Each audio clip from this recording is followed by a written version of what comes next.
নমস্কাৰ, মই শুভাংশী। আজি পিছে মই দোকানৰ কথা একো নকওঁ, দোকানৰ কথা একো দেখাওঁ। আজি মানে বহি থাকোঁতে আজি পিছে খুব ঠাণ্ডা পৰিছে, তো মই বহি ভাবি আছিলোঁ যে কি কওঁ, কিবা এটা বনাওঁ। তেতিয়া মনত পৰিলে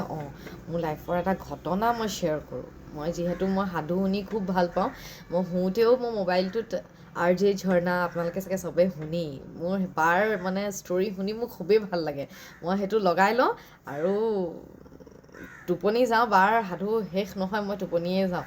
তেনেকৈ কৰোঁ। মানে ইমানেই ভাল লাগে শুনি। আজি মই মোৰ নিজৰ ষ্টৰি এটা মই শ্বেয়াৰ কৰিব লৈছোঁ। মই তেতিয়া MD-KT মই পঢ়ি আছিলোঁ, ডিব্ৰুগড় MD-KT পঢ়ি আছিলোঁ। তেতিয়া সেইদিনা আমাৰ মানে হাই ছেকেণ্ডেৰী ডিগ্ৰীৰ ছেকেণ্ড ইয়েৰ ডিগ্ৰীৰ ফাইনেল সেইদিনা পৰীক্ষা আমি দি, লাষ্ট পৰীক্ষা আৰু সেইদিনা পৰীক্ষা দি মেলি আমি আহিছোঁ। তাৰপিছত আহোঁতে মানে আমি খুব বজাৰ কৰি একদম লাষ্টৰ পৰীক্ষা দিনা এনেও কেনেকুৱা মজা লাগে আৰু একদম এক্সাম শেষ আৰু কাইলৈৰ পৰা পঢ়িব নালাগে, কি ভাল লাগে আৰু একদম। গোটেই তিনিজনী, মোৰ ৰুমমেট মোৰ দুজনী আছিলে ছিনিয়ৰ আৰু আমি তিনিজনী আছিলোঁ। তাৰপিছতে আহিলোঁ, বজাৰ কৰি আহিলোঁ। মানে সেইদিনা খুব গৰম, জুলাই এনেকুৱা মাহে আছিলে, জুলাই আগষ্ট এনেকুৱা মাহে আছিলে। খুব গৰম আছিলে, মই ঠিক মানে মাহটো মনত নাই, কিন্তু খুব গৰম আছিলে মানে সেইদিনা। তাৰপিছতে আহিলোঁ, খুব চিকিমিকি গধূলি হৈছে আৰু আহি পাওঁতে। আৰু আমি মানে যেতিয়া গধূলি হয় আহি পাওঁ, তেতিয়া মানে বৰ্তা বাহিৰত বহি থাকে। হোষ্টেলৰ মালিক মানে সদায় বাহিৰত বহি থাকে। তেওঁ মানে সেই গধূলি সময়কণ বাহিৰত বহে আৰু মোবাইল চোবাইল চাই, পেপাৰ চেপাৰ চাই এইবোৰ কৰে আৰু।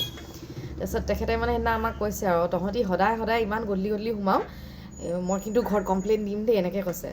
তেতিয়া আমাৰ খং উঠে, বুঢ়া চুঢ়াকৈ কওঁ আৰু, এই যা আপুনি যি কয় কৈ থাকক, নাথাকোঁ আপোনাৰ ইয়াত, ইমান কাৰেণ্ট ইনভাৰ্টাৰ নাই, ইমান গৰমখনত সোমাই থাকিব মন নাযায়। যিহেতু আজি পৰীক্ষা শেষ, আমি দেৰিকেই আহিম, সেইকাৰণে আমি আজি দেৰিকৈ আহিছোঁ, বজাৰ কৰি আহিছোঁ। তাৰপিছত আনকি বৰ্তাই এনেকৈও কৈছে আৰু, তহঁতি যদি গেছত বনাবলৈ কিবা আনিছ নবনাবি দেই, সদায় তহঁতি বৰ গেছটো খৰচ কৰ, এনেকৈ কয়। আমি আৰু যা যি কওঁ কৈ থাক, মুঠতে আমি আৰু একদম কফি চফি খাম আৰু আনিছোঁ। আনি পাই ওপৰত হাত মুখ ধুই মেলি, সেইদিনা আকৌ কি আচৰিত কথা, আমি আনকালে কি কৰোঁ, গধূলি হোৱাৰ লগে লগে আমি খিৰিকী চব মাৰি মেলি আৰু যিমান গৰম হওক খিৰিকী দৰ্জা মাৰি মানে মহ চহ নোসোমাবৰ বাবে, যিহেতু আমি মানে ৰাতি নলগাওঁ, এইটো কি কয়, আঁঠুৱা নলগাওঁ, আমি লিকুইডাৰটোৱে লগাই লওঁ গুড নাইটটো, তেনেকৈ মানে ৰাতিটো তেনেকৈ পাৰ হয়, আমাৰ একো প্ৰব্লেম নহয় আৰু। তাৰপিছত সেইদিনা আকৌ কি হ'ল, আচৰিত গৰম। মই মানে আহিও মানে ইমান ইচাত বিচাত মানে গৰমত তিনিজনী থাকিব পৰা নাই। তিনিজনী গা পা ধুই, মুখ চুখ ধুই, ফ্ৰেছন আপ হৈ ৰুমলৈ আহিলোঁ। তাৰপিছত আমাৰ আকৌ ৰুমটো কেনেকুৱা, মানে একদম কৰিডৰ এইটো ছাইডে আমাৰ ৰুমটো, আৰু কৰিডৰ এইটো ছাইডে বাথৰুমটো, আৰু বাথৰুমটোৰ বেক ছাইডেই দৰ্জা এখন আছে। মানে এইটো কৰিডৰ, এইফালে আমাৰ ৰুমটো, এইফালে বাথৰুম, আৰু চিধা মানে গৈ পিনে আমাৰ বেলকনিৰ দৰ্জাখন পায়। আৰু বেলকনিৰ দৰ্জাখন ফালে ওলাই গ'লেই তলত গোটেই গছ, বেলেগ একো নাপায় আপুনি, তলত গোটেই গছ। আৰু এটা ছাইডে মাছ বজাৰখন আধা ওলাই থাকে, মাছ বজাৰখন মানে আমি দেখি পাওঁ ওলাই থাকে। সেই ল'ৰাকেইটাই খুব জোকাৰে মানে, মাছ বজাৰ ভণ্টি মাছ লাগিব নি, আমুক তামুক। সেইকাৰণে আমি খঙতে কি কৰোঁ, মানে একদম গধূলি হোৱাৰ লগে লগে আৰু তাহাঁতি লাইট জ্বলোৱাৰ আগতে আমি মানে খিৰিকী দৰ্জা মাৰি চব আজৰি আৰু, মানে কাকো নেদেখি আৰু। তো সেইদিনা কিন্তু মানে আমাৰ সেইবিলাক মানে একো মনলৈ অহাই নাই, যোনে যি চিঞৰ মানে ইমান গৰম উঠিছে, উপায় নাই মানে আমি একদম মানে খিৰিকী চিৰিকী খুলি মানে গোটেই তিনিজনী মানে আমি বহি আছোঁ তেনেকৈ। তাৰপিছতে আৰু ছিনিয়ৰ বা এজনীও আছিলে আমাৰ লগত, যিহেতু তাই কৈছে, যা তহঁতি কফি বনা, আমি কফি খাম, চিপছ লৈ আনিছোঁ, লাগিলে মই মেগী বনাম, তহঁতি কফিটো বনা। সেইবোৰ কৰোঁতে যাওঁতে আৰু গৈছোঁ বনাবলৈ, তেনেকুৱাতে আকৌ আনকালে আকৌ ইমান 8:30 9টাত ভাত দিয়ে, সেইদিনা 7:30 ভাত দিছে। তাই আমাৰ খঙো উঠিছে, কলি মেলো মৰা দেখি, ইমান সোনকালে ভাত দিলেনে আজি, একদম তিনিজনী মানে খং আৰু, পৰীক্ষা শেষ, ইমান জল্দি ভাত দিছে, এতিয়া ভাত খাই শুব লাগিব। তো বায়ে ক'লে, এটা কাম কৰোঁ, আমি হটকেছতে আনি থৈ দিওঁ, পিছত খাম। তো মই আকৌ ভাবিলোঁ, ভাতকেইটা যিহেতু ঠাণ্ডা হওক গৰম হওক, গৰমে গৰমে খাই ভাল লাগে, নাই আমি হেৰি কৰোঁ, ভাতকেইটা খাই লওঁ, তাৰপিছত দেখা যাব যি হয় হ'ব আৰু। তো চবেই একদম ভাত বুলি ক'লে মানে গোটেইখনে দৌৰি যায়, আমি বোলো আজি নেপামেই, জল্দি বৈ তিনিজনী গৈছোঁ আৰু ভাত চাত আনি খাই মেলি কাঁহী বাটি ধুই ভিতৰত সোমাওঁ। মানে ভাত চাত খাওঁতে লেকচাৰ মাৰি মেলি ৰুমলৈ আহোঁতে আমাৰ অকণমান সেইকণ সময় মানে যায়, ইজনী সিজনী ৰুমত বহোঁ, সেইবোৰ কৰোঁতে আমাৰ 7:30 পৰা 8:30 9টা বাজিল ৰুমলৈ আহোঁতে। তাৰপিছত আৰু তেনেকুৱাতে মই মানে হেনো কৈছোঁ, বায়ে কৈছে হ'ব দে এতিয়া দৰ্জা মাৰোঁ, আমি বিচনাতে শুই কথা পাতোঁ। তাৰপিছত মই মানে দৰ্জাখন মাৰিব নাই দিয়া, মই কৈছোঁ নাই দৰ্জা নেমাৰিবা, ইমান গৰম উঠিছে, থাকক অকণমান দেৰিকৈ, শোৱাৰ আগে আগে দৰ্জাখন বন্ধ কৰি দিম, তেনেকৈ ক'লে। মই তেনেকৈ ক'লোঁ দেই, বায়ে মাৰি দিম বুলি কৈছিলে, মই কৈছোঁ নেলাগে, থাকক, শোৱাৰ আগে আগে দৰ্জাখন মাৰিম। তাৰপিছতে গ'লোঁ গৈ বহিলোঁ বহি মেলি কথা ইটো সিটো কিবা কিবি ঢেৰ কথা ওলাইছে আৰু মই মানে ইমানেই হামিয়াই আছোঁ মোৰ ইমানেই টোপনি ধৰিছে মই মানে টোপনি থাকিব পৰা নাই মানে মই সিহঁতক কৈছোঁ তহঁতি কথা পাত মই মানে যিহেতু ভাতকেইটা খালোঁ মই বহিব নোৱাৰিছোঁ আৰু মই শুওঁগৈ সিহঁতি কৈছে কি হ'ল ক'ল্ড ড্ৰিংক চল্ড ড্ৰিংক আনি থৈছিলোঁ এইবোৰ নাখাওঁ নেকি বুলি সুধিছে মই তহঁতি যি খাওঁ যি খা নোখোৱাখিনি মোলৈ থৈ দিবি মই কাইলৈ উঠি নহ'লে মই পিছত সাৰ পালে মই পিছত খাম নহ'লে কাইলৈ সাৰ পাই খাম মই মানে নোৱাৰিছোঁ আৰু মোৰ চকুটো মানে এনেকৈ হৈ আহিছে মানে ইমান টোপনি ধৰিছে মোৰ তাৰপিছত আৰু মই বিচনাখনলৈ আহিলোঁ বিচনাখনত আহি অকণমান মানে মোবাইলটোত গান এটা লগাই ছাইডতে থৈ পিনে মই তেনেকৈ শুম আৰু মই আনকালে হেডফোন লগাওঁ সেইদিনা হেডফোনো নলগালোঁ তাৰপিছত এনেই লগাই পিনি শুইছোঁ আৰু মই সেইদিনা কি কৰিছোঁ অদ্ভুত চুলিখিনি মানে ইমান অশান্তি কৰিছে মই চুলিখিনি এনেকৈ ওপৰলৈ কৰি মানে তলফালে ওলমি থকাকৈ এনেকৈ শুই পিনে মানে মই গানটো শুনি শুনি শুই আছোঁ তাৰপিছত এপাকত ইমান গৰম উঠিছে আকৌ এপাকত ইফালে মূৰ কৰোঁ সেইবোৰ কৰি আছোঁ মানে মই তাৰপিছতে একদম মোৰ মুখামুখিকেই মানে ঘড়ীটো আছে ওপৰত তাৰপিছতে আৰু ঘড়ীটো চাইছোঁ 11:30মান বাজিছে আৰু 11:30 বাজিছে একো নাই মই শুওঁ তাৰপিছত মই ইহঁতক চাওঁ ইহঁতি মানে কথা পাতিয়ে আছে ইমান লেবেলে কি কথা পাতিছে মই মুঠতে কাণত পৰা নাই মুঠতে সিহঁতি কথা পাতি আছে আৰু তাৰপিছত বোলো শুওঁ মই মানে অলপ টোপনিটো জিলমিলকৈ টোপনিটো গৈছোঁ আৰু জিলমিলকৈ টোপনিটো গৈছোঁ কিবা খাটাংকৈ আৱাজ এটা হ'ল মানে খাটাংকৈ আৱাজ এটা হোৱাৰ লগে লগে মই মানে পটককৈ চকুটো মেলিলোঁ কি হ'ল ইফালে চাইছোঁ ইফালে মই মানে মাথাটো এনেকৈ চাইছোঁ মানে মই মাথাটো হিলাব পৰা নাই মাথাটো এনেকৈ চাইছোঁ কি হ'ল মানে কি হৈছে একো আৱাজ মানে ধাংকৈ আৱাজ হৈছে তথাপিতো ইহঁতৰ মানে একো মানে ৰিয়েকশ্যন নাই সিহঁতি দুইজনী বহি মানে কথা পাতি আছে আৰু এজনী মোলৈ চাইছেও মোলৈ চাই পিনে হেই কিবা কিবি এনেকৈ মানে কিবা কিবি কৈছে তাৰপিছত আৰু কিনো মই ঘড়ীটো চাইছোঁ একদম 2:30 বাজিছে কৈছোঁ এইকেইজনী ইমান দেৰি কথা পাতিছে বুলি ভাবি মানে মই আকৌ যি হওক ইফালে টাৰ্ণ মই মানে ঘূৰিব পৰা নাই ইফালে মই শুওঁ আৰু ওপৰলৈ মূৰ কৰিও শুইছোঁ মানে তাৰপিছত চকুটো মুদিব লৈছোঁ ঘড়ীটোৰ পৰা এনেকৈ তললৈ চাওঁতেই দেখিছোঁ একদম ক'লা ছাঁ এটা দৰজাখনৰ আমাৰ একদম মুখতে মানে একদম এখন দৰজাখন এনেকৈ দৰজাখন আছে দৰজাখনৰ মানে এনেকৈ মুখেদিয়েই মানে ছাঁ এটা এনেকৈ লাহে লাহে ছাঁটো যোৱা দেখিছোঁ মানে মই ছাঁটো পাৰ হৈ গৈছে মানে মই মানে কোন বুলি চিঞৰিছোঁ কিন্তু মোৰ মাতটো নাই ওলোৱা মোৰ মানে হিলাবও পৰা নাই মই গাটো মানে একো কৰিব পৰা নাই ভৰিকেইটা ইমান জোৰ দিছোঁ নাই হিলাব পৰা নাই কোন মানে মই চাব চেষ্টা কৰিছোঁ নহ'লে মই দৰজাখন মাৰি দিওঁ মানে মাৰি পিনে শুওঁ ছাঁটো দেখিছোঁ ছাঁটো এনেকৈ পাৰ হৈ গ'ল পাৰ হৈ যোৱালৈকে ঠিকে আছিলে গ'ল চাগে নাইকিয়া হ'ল তাৰপিছত দেখিছোঁ ছাঁটো একদম চিধাকৈ অতি অদ্ভুত টাইপত মানে ঘড়ীটোৰ ফালৰ পৰা ছাঁটো ওলাইছে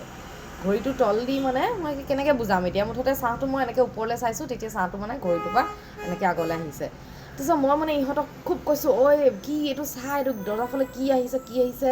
চা মানে মই ইমানেই চিঞৰিছোঁ ইমানেই মানে লাষ্টত মই উপায় নাপাই মানে একো হিলিব নাই পৰা মই বিচনাখনত এনেকৈ মাৰিছোঁ মানে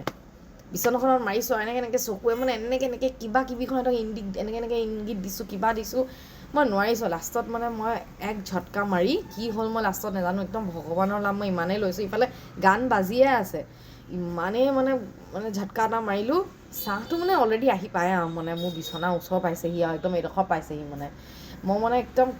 ভগৱানৰ নাম লৈ মই একদম এক ঝটকাত এনেকৈ চিঞৰি পিনে বহিছোঁ বহাৰ লগে লগে আকৌ ইহঁতিকেইজনীয়ে আকৌ কি হ'ল তেতিয়াহে আহিছে তহঁতি দেখা নাই মোৰ মানে ইমানে মানে অদ্ভুত খং উঠিছে মানে তহঁতি দেখা নাই নেকি মই ইমান ইচাত বিচাত কৰি আছোঁ তহঁতক ইমানকৈ চিঞৰি আছোঁ কৈছোঁ তহঁতি অথচ ইমান কথা পাতিছ মোৰ মানে অদ্ভুত খং উঠিলে মানে তাৰপিছত এজনীয়ে কৈছে মই দেখিছোঁ তোক তই চকুৰে মোক এনেকৈ কিবা কৈ আছ কিন্তু কি কৈ আছ মই সিফালে চাওঁ একো নাই মই ধৰিব নাই পৰা আৰু তই লাষ্টত হাত চাত মাৰিছ মোৰ বোলো তোক খং উঠিছে আমি কথা পাতি থকা দেখি সেইকাৰণে বায়ে কৈছেও চা কি কৰি আছে খঙত এনেকৈ দেখাইছেও মই তেতিয়াও চাইছোঁ মই তথাপিতো ধৰিব পৰা নাই তই কি ইংগিত দেখাই আছ তাৰপিছত গ'ল গোটেই মানে ছাইডৰ ৰুমত যোনকেইজনী আছিলে চব আহিলে আমাৰ ৰুমলৈ আহি মেলি চবে কি হ'ল তেতিয়া মই সম্পূৰ্ণকৈ কথাখিনি ক'লোঁ যে এনেকুৱা হ'ল এনেকুৱা তো চবে লগে লগে মানে বাৰ মোৰ ৰুমত থকা বাগৰাকীয়ে মানে লগে লগে কি কয় এইটো যে সৰিয়হ সানি ৰুমটোত সৰিয়হ ছটিয়াই তাৰপিছত খিৰিকি চিকি মানে চব বন্ধ কৰি দিলে খিৰিকি চিকি বন্ধ কৰিলে দৰ্জা বন্ধ কৰিলে সৰিয়হ ছটিয়ালে তাৰপিছত এজনীয়ে আকৌ শুকান জলকীয়া জ্বলাই আনি ৰুমটোত চাৰিওফালে ঘূৰাই মেলি দিলে তো তেতিয়া একো নাই ৰুমটোত মানে তেতিয়া কেইজনীমানে কৈছে নহয় তোৰ শ্লিপ পেৰালাইজ হৈছিলে তই চাগে সেইকাৰণে তেনেকুৱা কৰিছিলি মই শ্লিপ পেৰালাইজ হ'ব পাৰে মই নাজানো কিন্তু মানে মই যোনটো নিজৰ চকুৰে দেখিছোঁ তেতিয়া কি শ্লিপ পেৰালাইজ কি ভূত আৰু মানে মই মনত সেইটোহে মানে মনলৈ আহিছে মানে এইটো কি বস্তু মানে এটা কি নেগেটিভিটি মানে মানে মানুহে পটককৈ কয় যে শ্লিপ পেৰালাইজ হয় আজিকালি বহুতে কয় দেই শ্লিপ পেৰালাইজ এইটো চবৰে হয় বহুতৰ মানুহৰে হয় কিন্তু ক'বলৈ গ'লে উজু কিন্তু যোনে মানে সেইটো ভোগে সিহে গম পায় যে একচুৱেল সেইটো কি হয় মানে বহুত এটা ডেঞ্জাৰ মানে মই সেইটো তেনেকুৱা এটা চিটুৱেশ্যন মোৰ মানে নাহক আৰু পিছে ভগৱান নকৰক সেইদিনাৰ পৰা মই একো তেনেকৈ একো হোৱাও নাই একো মানে নেক্সট মই একো ফিলো কৰা নাছিলোঁ আৰু যিহেতু তাৰ পিছতো আমি কেইবাবাৰো তেনেকৈ খিৰিকী চিৰিকী খুলি শুইছোঁ কিন্তু মানে তেনেকুৱা ভয় খাবলগীয়া মানে একো হোৱা নাই একো নহ'ল এইটো হোষ্টেলত পিছে তেনেকৈ হোষ্টেলৰ নাম চাম ক'বলৈ গ'লেও মানুহে ভাবে আকৌ হোষ্টেলখনৰ বেয়া নাম কৰিছোঁ এইটো বেয়া নাম কৰা বুলি একো কথা নহয় মই মোৰ নিজৰ এটা লাইফৰ এক্সপিৰিয়েঞ্চ মানে আপোনালোকৰ লগত শ্বেয়াৰ কৰিলোঁ চ' কাৰোবাৰ এনেকুৱা আৰু ইনচিডেণ্ট আছে নেকি মোক জনাবচোন ময়ো তেনেকৈ ইউটিউবৰ জৰিয়তে মই চবকে মানে জনাম যদি কাৰোবাৰ এনেকৈ ইনচিডেণ্ট আছে ভয় লগা বা থাকে আজিকালি বহুত যিহেতু ভগৱান আছে ভগৱান থাকিলে নেগেটিভিটিও থাকিব ক'ৰবাত থাকিবই এইবিলাক থাকিব এইবিলাক যিহেতু মই এইটো নহয় যে মই ভগৱানক বিশ্বাস কৰোঁ মই ভূতক বিশ্বাস নকৰোঁ মই সেইটো নহয় মই দুইফালে সমান যে ভগৱান যদি আছে তেনেহ'লে ভূত প্ৰেতো আছে কাৰণ চবফালে বেলেঞ্চিং হ'ব লাগিব তেতিয়াহে পৃথিৱীখন মানে এটা বেলেঞ্চত চলিব তো দুইটা বস্তু থকা বা প্ৰেজেঞ্চটো মানে সেইটো আমি কেতিয়াও নেগলিজেঞ্চ হিচাপে ল'ব নালাগে আছে মই জানো যাৰ দিন বাৰ বেয়া থাকে যাৰ কিছুমানৰ ৰাখি খুব মানে কমজোৰ হয় তেতিয়া কিছুমানে দেখে বুলি কয় বহুত এইবোৰ কথা আছে মই এইবিলাকত ধেমালি নকৰোঁ মই যিহেতু ভগৱানক মই যেনেকৈ পূজোঁ মই তেনেকৈ ইভিল হওক যি হওক মই পূজা নকৰোঁ কিন্তু মানে ইউ আৰ দেয়াৰ মই এটাই মানে প্ৰাৰ্থনা কৰোঁ তুমি য'ত থাকা তাতে থাকা মানে মোক দেখা নিদিবা বা আমিও তোমাক একো অপকাৰ নকৰোঁ তোমালোকেও আমাক একো অপকাৰ যেন নকৰা মই সিমানটোৱে মনত ভাবি মই ভগৱানক চাকি গছ জ্বলাওঁ মই কেতিয়াও ভূতৰ ওপৰত কিছুমানে হাঁহে মই এইবোৰ হহা মেলা এইবোৰ মই নকৰোঁ মানে মোৰ বিৰাট ভয় লাগে মই এইবোৰ বিশ্বাসো কৰোঁ সেইবাবে আপোনালোকে জনাবচোন মোৰ এইটো ষ্টৰি শুনি কেনেকুৱা লাগিলে আৰু আপোনালোকৰ যদি কাৰোবাৰ এনেকুৱা ভয় লগা ইনচিডেণ্ট এনেকুৱা এক্সপিৰিয়েঞ্চ যদি কাৰোবাৰ হৈছে মোক ইয়াতো আপোনালোকে মেছেজ কৰি জনাব পাৰে নহ'লে মোৰ ফেচবুক আৰু ইনষ্টাগ্ৰাম নহ'লে মোৰ হোৱাটছএপতো শ্বেয়াৰ কৰিবচোন মই চবকে তেতিয়া নিজেও পঢ়ি ভাল পাওঁ নিজেও পঢ়িম আৰু চবকে মোৰ ষ্টৰিটো ক'ম থেংক ইউ